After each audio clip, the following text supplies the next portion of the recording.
Hello दोस्तों, यदि आप भी मैट्रिक फाइनल परीक्षा 2027 में देने वाले हैं तो अभी की इस क्लास में हम लोग क्लास 10th के लिए संस्कृत के 50 VVI ऑब्जेक्टिव क्वेश्चन देखेंगे जो आपके मैट्रिक फाइनल परीक्षा 2027 में पूछा जाएगा।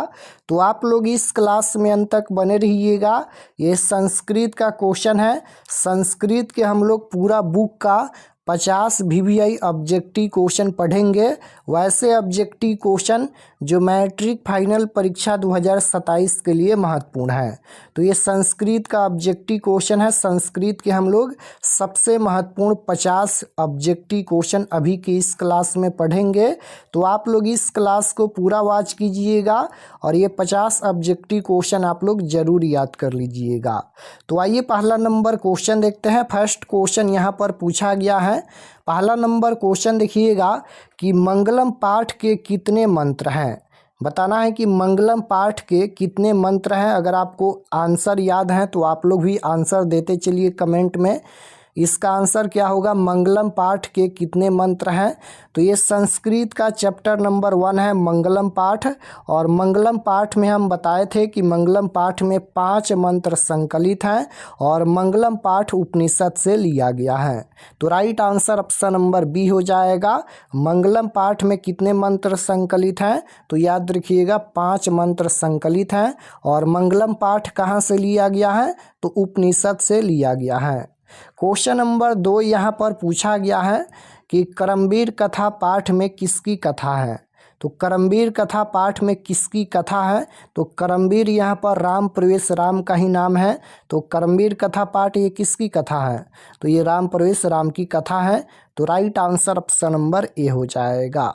क्वेश्चन नंबर 3 यहाँ पर पूछा गया है कि भारत सदा सेवित है। भारत सदा सेवित है। भारत सदा सेवित है नदियों से, पर्वतों से, सागरों से। ये तीनों हो जाएगा।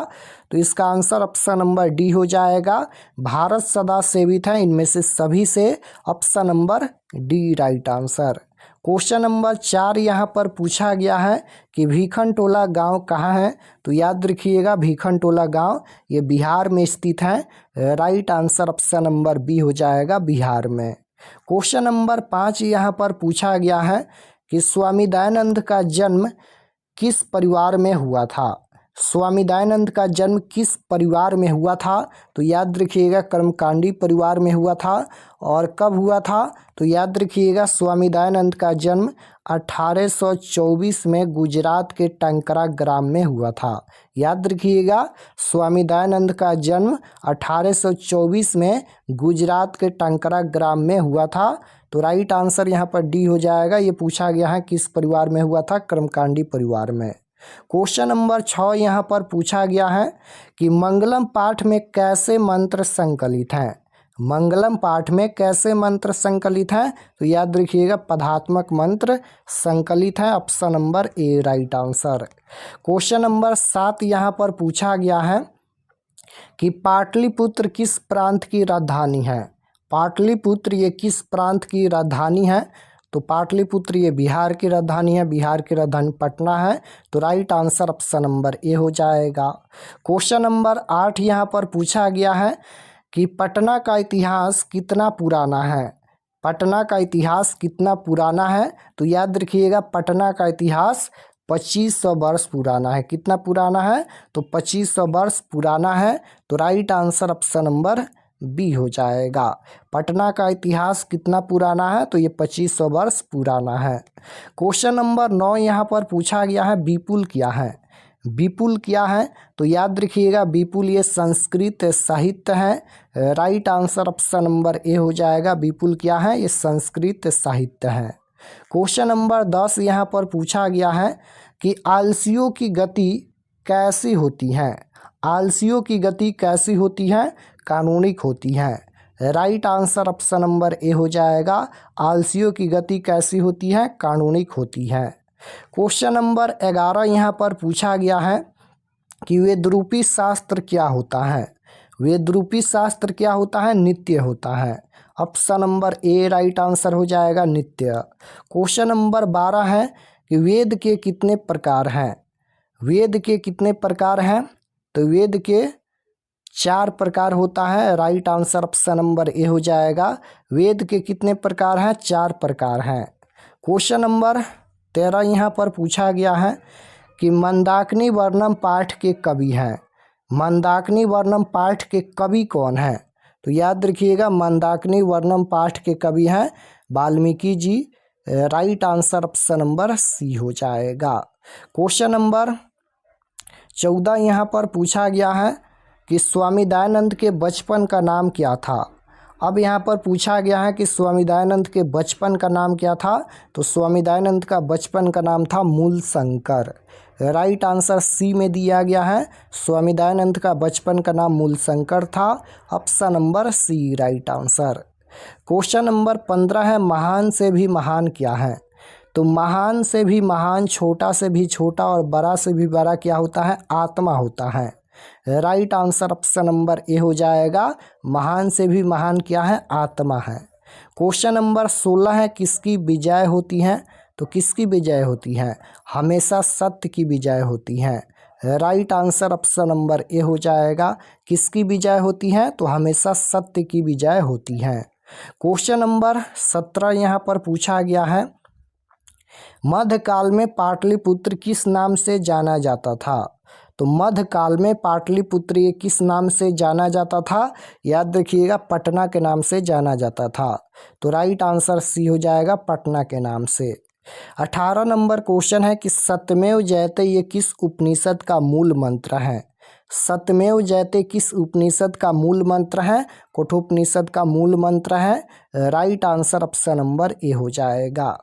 क्वेश्चन नंबर 19 है कि सत्य का मुंह किस पात्र से ढका हुआ है? सत्य का मुंह किस पात्र से ढका हुआ है? तो याद रखिएगा, हिरणमय पात्र से ढका हुआ है। तो right answer option number A हो जाएगा। सत्य का मुंह किस पात्र से ढका हुआ है? हिरणमय पात्र से।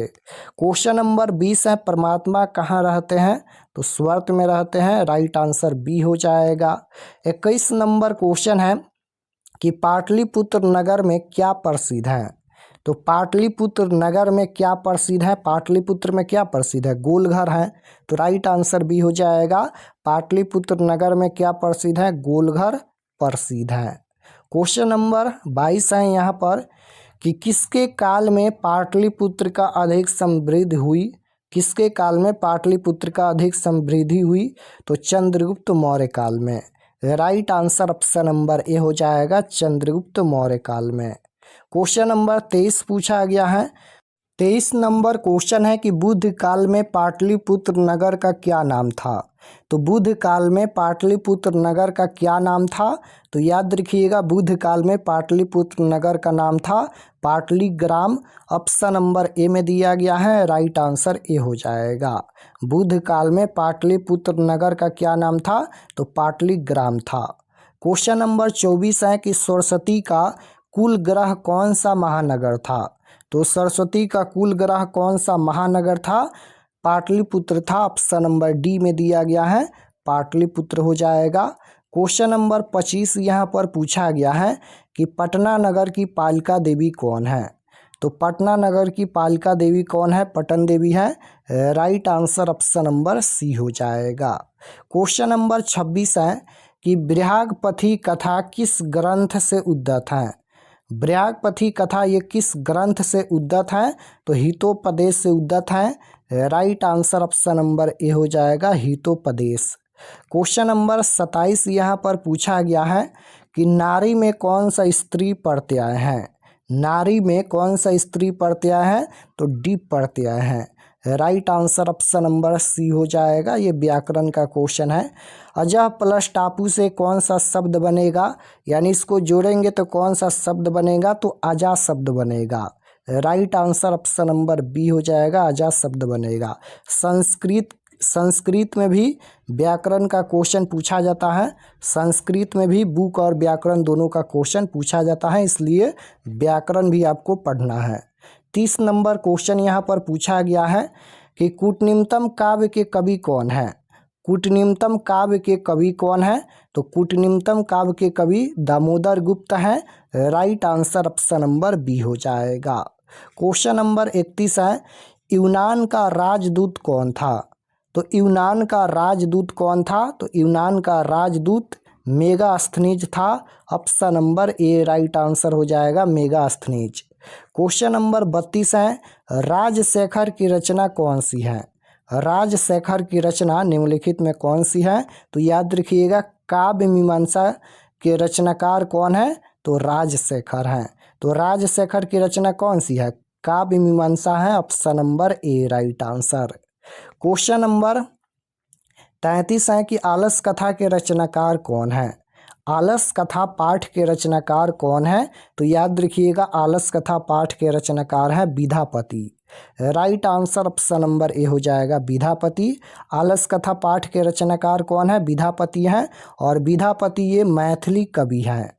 क्वेश्चन नंबर 34 है कि कर्मकांड ग्रंथ कौन है? तो कर्मकांड ग्रंथ पूछा गया है, तो कल्प हो जाएगा। ऑप्शन नंबर ए राइट आंसर कल्प। क्वेश्चन नंबर 35 है, न्याय दर्शन के प्रवर्तक कौन है? तो न्याय दर्शन के प्रवर्तक कौन है? गौतम हो जाएगा। Option number B right answer.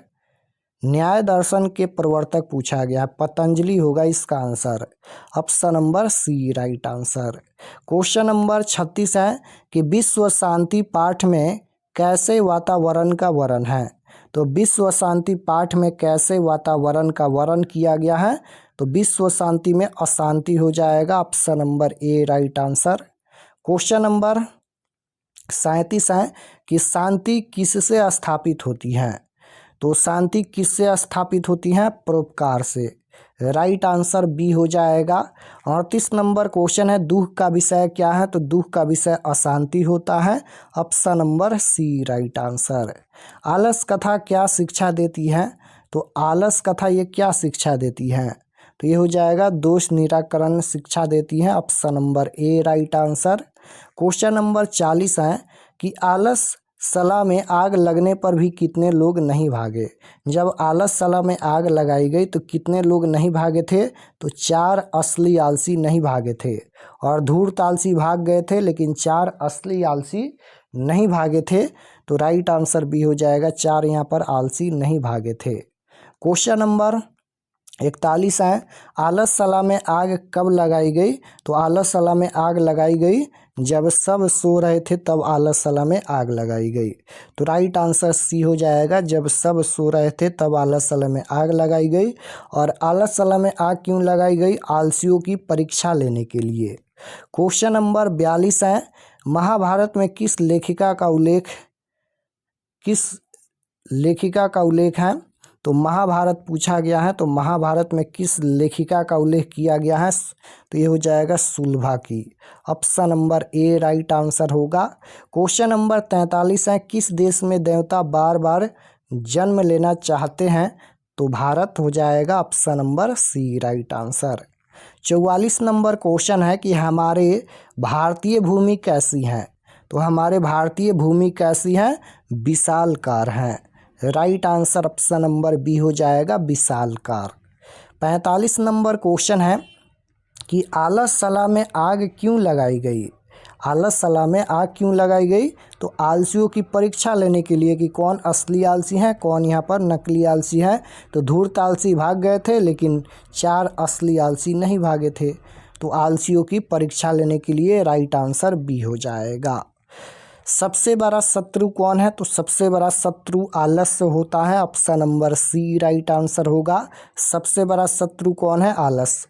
Question number 48 है, नीतिकार आलस को क्या मानते हैं? तो नीतिकार आलस को सबसे बड़ा शत्रु मानते हैं। राइट आंसर सी हो जाएगा।